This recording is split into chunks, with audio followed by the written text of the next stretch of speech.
Ma maman humaine, tu ne le sais peut-être pas, mais moi, Mimine, je t'observe tous les jours, depuis mon petit coin préféré dans la cuisine, celui juste à côté du four, là où il fait bien chaud. Et aujourd'hui, j'ai envie de te raconter quelque chose. J'ai envie de te dire à quel point je t'aime.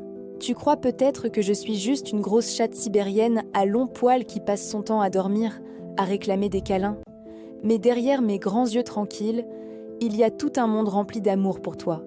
Chaque matin, avant même que le soleil se lève complètement, j'entends tes pas dans la maison. Je reconnais ton rythme. Je reconnais le bruit des placards qui s'ouvrent, la bouilloire qui chante, les légumes qu'on découpe sur la planche en bois. Et moi, je viens m'installer près de toi. Parce que la cuisine, pour toi, ce n'est pas juste cuisiner. C'est aimer les gens. Je te regarde préparer tes recettes simples et rapides avec tellement de passion. Tu goûtes les sauces avec sérieux, puis tu souris quand c'est réussi. Tu expliques tes astuces comme si tu transmettais un trésor.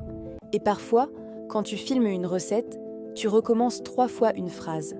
Moi, pendant ce temps-là, je suis là, toujours là. Tu ne le remarques peut-être pas, mais quand tu es fatigué, je le sens immédiatement. Alors je viens contre toi doucement. Je pose ma tête contre ton bras. Je ronronne très fort. Parce que mon travail à moi, c'est de réparer ton cœur quand il se fatigue un peu. Tu prends soin des autres avec tes conseils santé, tes recettes réconfortantes, tes idées simples pour rendre la vie plus douce. Mais parfois, j'aimerais que tu comprennes que toi aussi tu mérites qu'on prenne soin de toi. Et moi je le fais à ma manière. Quand je te suis partout dans la maison, ce n'est pas par hasard.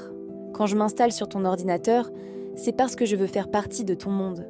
Parce que ton odeur, ta voix, ta présence, c'est mon endroit préféré sur Terre. Tu sais, les humains pensent crânement souvent que ce sont eux qui sauvent les animaux. Mais parfois, ce sont les animaux qui sauvent les humains aussi.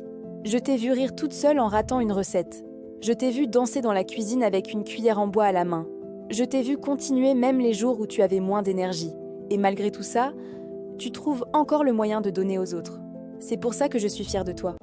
Oui, une chatte peut être fière, très fière même. Quand tu allumes la caméra pour filmer une nouvelle vidéo, moi, je te regarde comme une star. Parce que pour moi, tu en es une vraie personne, douce, généreuse, sincère. Et c'est sûrement pour ça que les gens aiment regarder ce que tu fais. Moi, je le sens encore plus fort, dans les moments silencieux. Quand tu t'assois enfin après une longue journée, et que tu me prends dans tes bras. À ce moment-là, le monde entier devient calme. Je pourrais vivre dans le plus grand palais du monde. Mais si tu n'étais pas là, ce ne serait jamais une maison, une maison. C'est toi. Alors aujourd'hui, j'avais envie de te remercier. Merci pour les câlins. Merci pour les petites discussions même quand je réponds seulement miaou. Merci de me parler comme à un bébé parfois, même si c'est un peu gênant devant les autres chats. Et surtout, merci d'être toi. Continue de cuisiner. Continue de partager tes idées, tes astuces, tes recettes simples qui réchauffent car les gens. Peu importe le nombre d'abonnés. Moi, je serai toujours ta première fan. Et chaque soir, quand la maison redeviendra silencieuse, je viendrai me coucher près de toi, avec mes longs poils partout sur le canapé. Parce que moi, Mimine, je t'aimerai toute ma vie,